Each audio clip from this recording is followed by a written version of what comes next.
tahun 1995, lahirlah seorang bayi di Kota Padang ini, pasangan dari Bapak Zulkifli dan Ibu Elvida.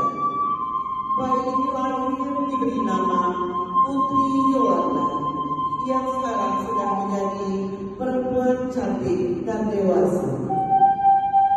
Sementara itu, di tempat yang lain, lahirlah seorang bayi laki-laki, pasangan dari Bapak Hairul Abram dan Ibu Dian Handayani.